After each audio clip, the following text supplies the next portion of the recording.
Welcome to Gen Bio 1, and this is Chapter 1, which is the first chapter of our first unit. This chapter is really kind of an introduction to biology, so it doesn't really get into too much details. It's sort of a broad overview. We're going to talk about what makes living things alive, how they're organized, the diversity of life, and a bit about the scientific method. So for kind of a preview here, I think intrinsically, you probably know which of these things, the chicks or the hammer, is alive. Hopefully you said the chicks, but you might not know quite why the chicks are alive.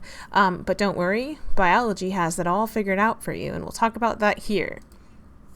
So our book talks about the common themes of life. If you've taken another biology or life science or maybe an anatomy or physiology class, you may have talked about the characteristics of life, and really it's talking about the same sort of thing. So living things are organized, and we're going to get into all of these things in more detail. But the cell is the smallest unit of life. There's different levels of organization, all the way from the atom to the biosphere. Structure and function go together, and there's emergent features that arise in living things. Living things store and transfer information. They require energy and nutrients. They interact with the environment and other organisms. They respond to stimuli. They maintain homeostasis, and they share an evolutionary history. So when we said life is organized, if we start at kind of the smallest level before we even are dealing with living things, we've got atoms, which are the smallest stable portion of an element. And then atoms combine to form molecules, still not alive yet. Molecules combine in very specific ways to form cells, which are the smallest unit of life. Then cells work together to make tissues, and then tissues work together to make organs. And then organs work together in organ systems, and then multiple organ systems make up an organism, which is like a human or a dog. Then we've got all of the organisms of the same kind, so the same species, living in a particular area, and that's called a population. Then when we have multiple populations interacting with each other in a particular area, that's the community. Then the community and the physical environment make up the ecosystem. And then we have the biosphere, which is made up of multiple ecosystems. So the biosphere is basically the areas on Earth where living things are. So this slide is just a kind of slightly different view from what we talked about on the last side. This is going from big to small. So the biosphere, again, is where on Earth living things live. It's made up of multiple ecosystems. Remember, the ecosystems made up of the living things, so the communities, and the non-living things. Then communities are made up of different populations. So in this picture, there's different flower species and other plant species and the deer there. Then we've got the population, which is several of the same species of flower. And then the organism is one particular flower. And then the organ is the leaf of the flower. You might not think of a leaf as an organ, but it counts as an organ because it's made up of multiple different kinds of tissues. Those tissues are made up of several cells working together. The cells have subcellular components called organelles, which are, specific arrangements of molecules, and those molecules are made up of atoms. So that's sort of the same thing, just a slightly different view of it. So when people study biology, they probably study it at different levels, right? Not everyone can study all of biology at once. You might be a cell and molecular biologist, or you might be interested in population ecology or community ecology, or you might be interested in a particular ecosystem. So complex systems can be reduced to simpler components that make them more manageable to study. But at the same time, we can't just look at only one thing, because there's these emergent properties that result from the arrangement and interactions of the parts within a system. For example, photosynthesis doesn't just take place with chlorophyll and other chloroplast molecules. It requires the intact chloroplast and that particular arrangement of those parts. So there's another field of biology called systems biology that looks at the different biological systems and looks at the interactions among the parts. This really kind of combats the reductionism that's happened sometimes. So an example of a systems biology question would be, how do networks of molecular interactions in our body function to generate our 24-hour cycle of wakefulness and sleep? So we're not just looking at how much sleep an individual gets, or, just the role of blue light on sleep. You're trying to look at the different interactions in the different parts of the 24-hour cycle of wakefulness and sleep. So kind of back to life is organized at that cellular level. We'll talk more about the cells and organelles in chapter 4, which is later in this unit. But for now, we'll say the cell is the smallest unit of life that can perform all of the required activities. Broadly speaking, there's two main types of cells. There's prokaryotic cells and eukaryotic cells. If we look at those root words in prokaryotic and eukaryotic, the root word pro is before and the root word eu means true. That root word karyotic is referring to the nucleus of a cell. So prokaryotic cells evolved before the nucleus came about.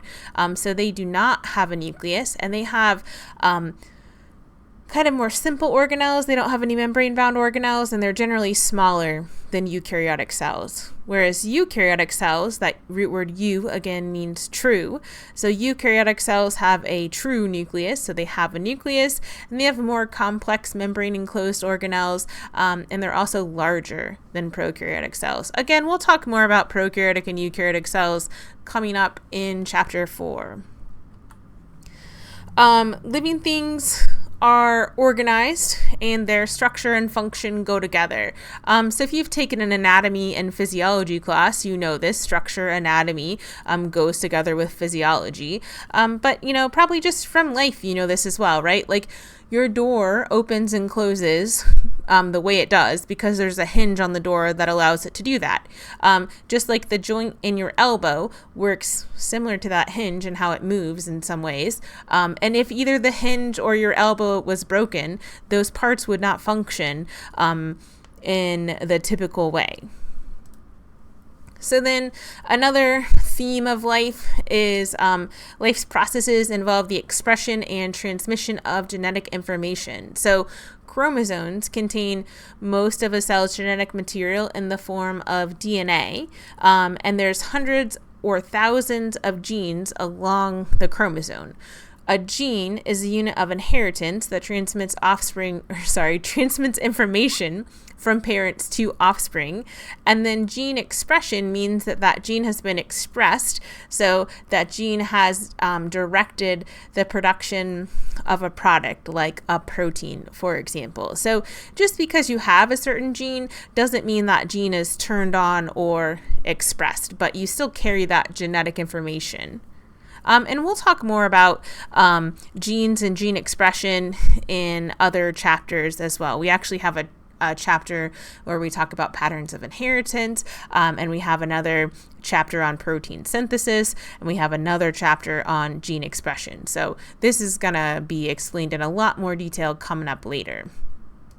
But kind of a short story on this is an organism's genome is its kind of library of genetic instructions. And there's a field called genomics where we study genes or sets of genes in one or more species. There's another field called proteomics where we study proteins and their properties. So just like an organism's genome is its entire set of genetic instructions, the proteome is the entire set of proteins that's expressed by a cell or tissue or organism. And then bioinformatics is a field that's needed to kind of use computers and store and analyze all of this data that we've collected in genomics and proteomics. And we'll talk more about those fields in, I believe it's chapter 19. So again, this is just like a teaser and a little introduction into biology. So back to those themes of life. Life requires the transfer and transformation of energy and matter. We'll talk about this more in Unit 2, when we talk about cell respiration and photosynthesis, and then in biology 2, and I believe Unit 5, we talk more about ecology. But the short story here is that energy flows through an ecosystem, generally entering as light and exiting as heat. We say energy flows because the energy goes from the sun to the producers, which are the plants, right? And then we have consumers that eat the plants, and then other consumers eat, the herbivores and so on and so forth. The decomposers eat all of the waste products and, anything that dies, right? Decomposers utilize them for energy as well. But that energy never makes its way back to the sun. So energy flows through a system. Chemical elements or nutrients, on the other hand, are cycled or recycled through a system. So, like, where does the plant get its nutrients from? Right? Largely the soil. Okay. Then the rabbit gets its nutrients from the plant. The hawk gets nutrients from the rabbit. The hawk and the rabbit poop and die, and the plant drops leaves, and those go to the decomposers. The decomposers get nutrients that way, and decomposers release nutrients back to the soil, and the plant can get them again, right? So those chemical elements are going to cycle through a system. So energy flows, chemical elements or nutrients cycle through a system. So continuing on with those themes of life, organisms interact with other organisms and the physical environment. Both are affected by these interactions, and life responds to the environment. So I think a lot of people have an easy time thinking about animals interacting with other animals or animals interacting and responding to the environment. But plants can do this. Microorganisms can do this as well. It depends on the different kind of organism, like what exactly it's able to sense and respond to. But living things interact with each other and interact with the environment. So I put pictures of plants here because I think people have a harder time thinking of plants interacting with the environment. In our first picture, there's a plant bending towards the light, which if you've ever had a house plant and left it in the window and maybe didn't rotate it, you would see it bend towards the window or bend towards the light source. In the second picture here, it's kind of neat. You can see there is a moth that's laid eggs on the plant, and the plant is able to determine that those eggs were laid on it because of chemical substances and then also microorganisms on the surface of the egg, and the plant responds to that. It has different, defenses on the plant itself, but something that I think is pretty cool, if you look down on the bottom kind of right hand corner there, it actually calls in other organisms. It calls in birds to eat the eggs. It calls in parasitoid wasps to lay their eggs on the caterpillar of those moth eggs, and it even alerts neighboring plants that there are going to be caterpillars in the area. So there may be interactions between organisms that you're not aware of, but just because you haven't thought about it before or haven't witnessed it yourself doesn't mean that different organisms aren't interacting with each other or able to respond to changing environmental conditions. So living things also need to maintain homeostasis. Homeostasis is this maintenance of a relatively stable internal environment. So do all organisms have the same internal environment? No, they don't, right? The normal body temperature of a human and the normal temperature of an organism that lives in hot springs are going to be different. But we need to stay in sort of a normal temperature range, a normal pH range, a normal salinity range, those kinds of things. And in Bio 2, you'll talk more about maintaining homeostasis. Our whole entire Unit 5 is on evolution. So we've got 4 or 5 chapters on evolution. So this is just a teeny tiny introduction to life evolving.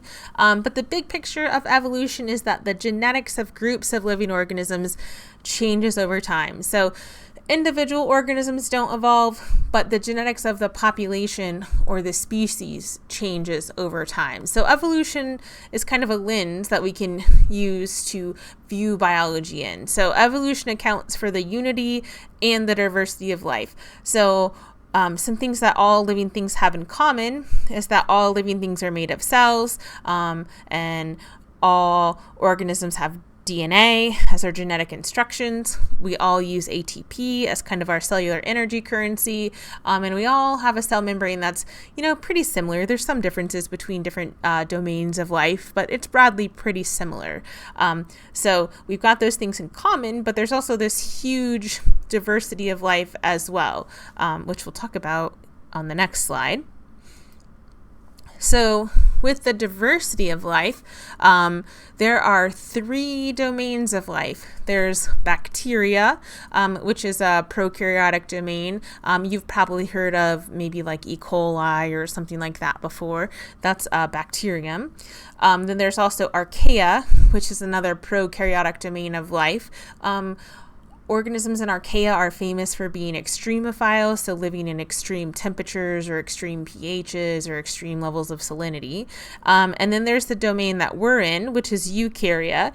All organisms in eukarya have a nucleus, right? And there's single-celled members, there's multi-celled members, but eukarya includes plants, fungi, animals, and then protists, which are things like algae or amoebas, if you've heard of those before. So protists are single-celled and multicellular organisms, which if you take Bio 2, we'll talk more about protists and kind of the diversity of life. And in Bio 1 and Unit 5, we'll talk a little bit more about diversity of life as well. So let's review what molecule stores genetic information. What are you thinking? So that's going to be DNA. We got to forgive my writing. We're doing the best we can, okay? And we might not be able to write all of our answers, but DNA stores genetic information. Number 2, true or false, all organisms are composed of many cells. Ooh, that one's tricky, right? So that's gonna be false because it's not many cells. We're multicellular, but not all organisms are multicellular.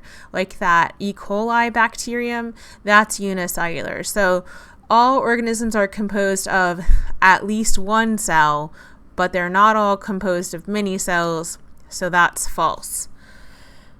Number 3, what organizational level is composed of a community and the physical environment?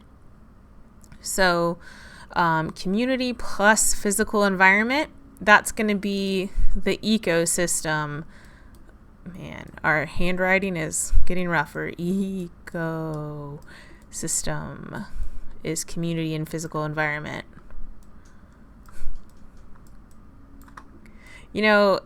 If we were writing this on the board, my handwriting is about this terrible too. So you're not missing much by watching the video. Okay, so it's kind of a switch now to sort of a different topic, still in chapter 1. The first part of our lecture was really on themes and organization of life, right? This next part is about the scientific method. So biologists describe natural structures and processes, and biology requires careful observations. Observations are not just the things you've seen with your own eyes or your own, tools. Observations includes reading and understanding past studies, because if we all had to start at the beginning of biology, we would really never get anywhere and we wouldn't have any advances. So past knowledge is important for observations, as well as what you can physically see or measure. Recorded observations are called data, and there's really 2 kinds. We've got qualitative data, and quantitative data. Qualitative data is kind of descriptions rather than measurements, and then quantitative data is recorded, often numerical measurements. So I've got 2 of my dogs, which you may hear sometimes in our presentations, depending on how things are going. But I've got 2 of my dogs in the picture below there.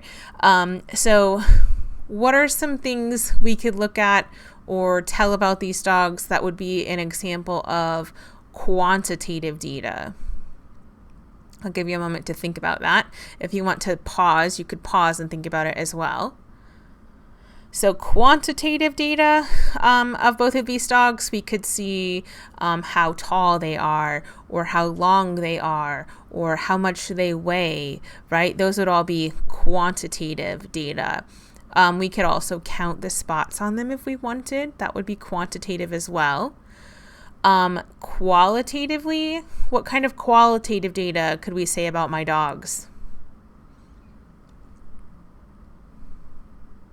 So qualitatively, Morgan, the dog on the right, is softer than Jack, the dog on the left. So I don't know that there's like a numerical softness scale, or if there is, I'm not aware of it, right? So one dog is softer than the other dog. Honestly, Morgan is better behaved than Jack too. So broadly, that's qualitative, right? Like Morgan is better behaved than Jack, but we could make that quantitative as well. We could say, Morgan responds to cues 99% of the time and Jack only responds to cues 30% of the time, or something like that, right?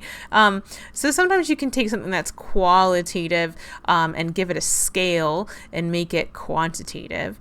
But broadly, quantitative is something that's numerical. Qualitative is about like the quality. It's descriptive rather than a measurement. So then with different kinds of reasoning, don't worry, I'm not going to make you give me examples of both of these on the test or anything like that. But with reasoning, there's inductive reasoning and deductive reasoning. With inductive reasoning, this draws conclusions through generalizations that are based on a large number of observations. For example, all organisms are made of cells. That comes from 2 centuries of microscopic observations where everything that we've considered to be alive that we've looked at under the microscope is made up of things that we call cells. So all living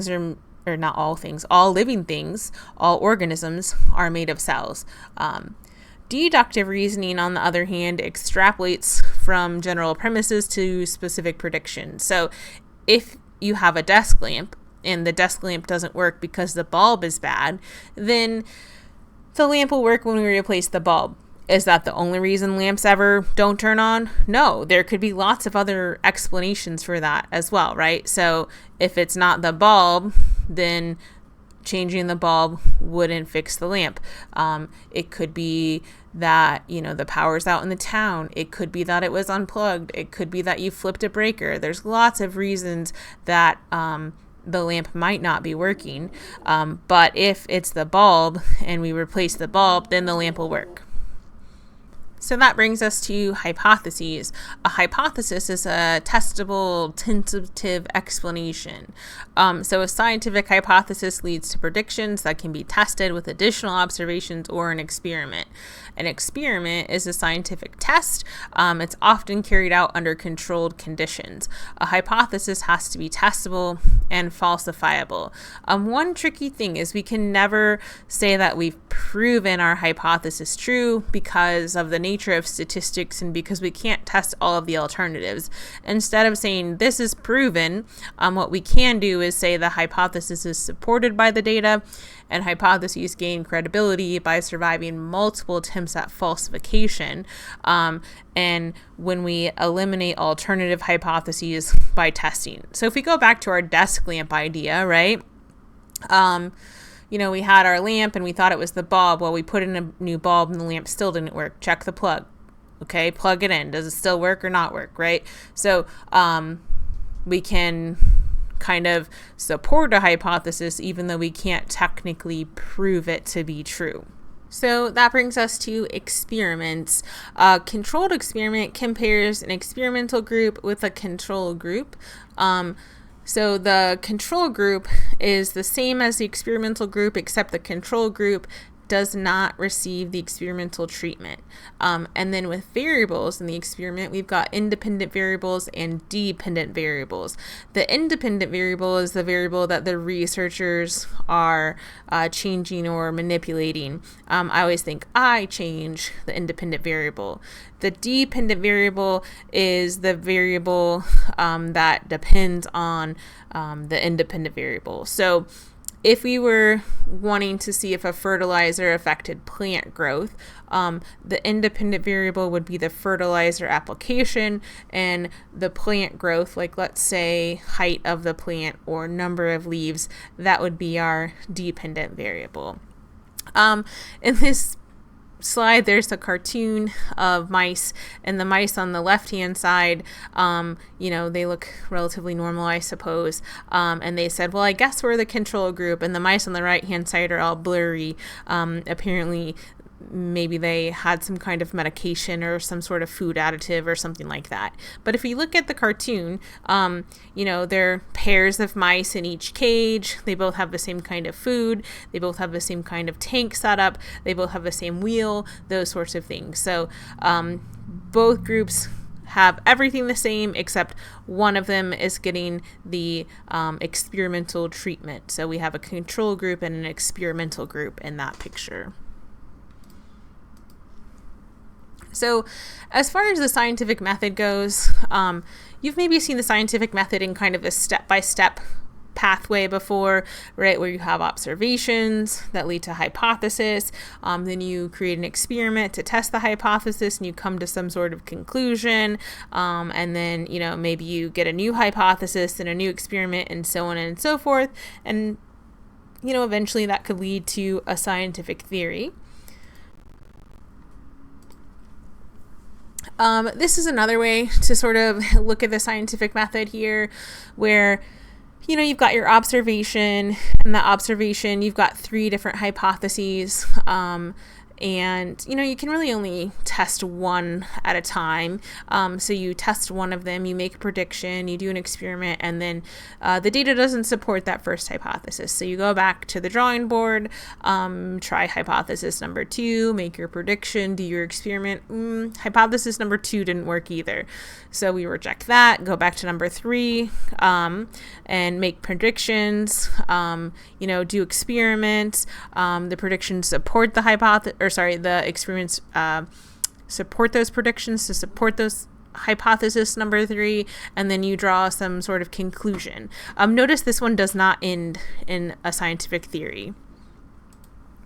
Our book kind of shows the flexibility of the scientific process. So very few scientific studies really adhere to that rigid step-by-step sequence. Like, there still is a process, right? But most scientists are working in teams, and most scientists don't just get to do, whatever they want. So they're still forming and testing hypotheses, but they don't just do it because they're curious necessarily. I mean, there is some, science for the sake of science, or science just for exploration and discovery, but oftentimes communities are involved as well, so you get feedback from the community. You're trying to have some sort of societal benefit and outcome that you're looking for, right? So it's not just researchers. I always think of like Batman in the Batcave, although I don't know that he was a scientist, right? But it's not just researchers in their basement doing science by themselves, right? Scientists are working with other scientists. They're getting peer reviews from other scientists. And they're influenced by members of the community as well. So the scientific process is more flexible than that kind of rigid step-by-step method that's often shown. However, that does bring us to theories in science. So a theory in science is broader in scope than a hypothesis. So it's like the theory of evolution is not just looking at how one species has changed over time. It's looking at broadly how species change over time. So a theory in science is general enough to lead to new testable hypotheses, but it's much broader in scope than a single hypothesis. It's also supported by a large body of evidence compared to a hypothesis. A theory is the accepted explanation for a natural phenomenon. It's not like just an idea or a guess. Is that how most people usually use the word theory? No, it's not, right? Typically, people use the word theory like a guess or an idea. They might use the word theory like a scientist would use the word hypothesis. So remember, a theory is the accepted explanation for a natural phenomenon. So then number 5, true or false, a hypothesis can be proven true. That is false. A hypothesis can't be proven true, but we can say that the hypothesis is supported. So we can falsify hypotheses, or we can say that the hypothesis is supported, but we cannot say a hypothesis is proven true because we can't test all possible alternatives, and we can't rule out all random chance. So then for 6, 7, and 8, you design an experiment where you look at plant growth related to noise level. What is our dependent variable? Is that going to be plant growth or noise level? So the dependent variable is going to be the plant growth, right? I almost got that wrong. And then the independent variable, the thing that the researcher is able to change, is the noise level. And then what are some things you would control? So you'd want to control the plant species, right? You'd want to use the same species of plant. You'd want to control the container size, the amount of water, the type of soil. Basically, as much as we can keep the same between our two groups, we want to keep the same, and the only thing we want to change is the noise level. So look at that. We made it to the end of your first chapter in Bio 1. So we talked about the themes of life. So what makes living things alive, right? So living things are organized. They store and transfer information. They require energy.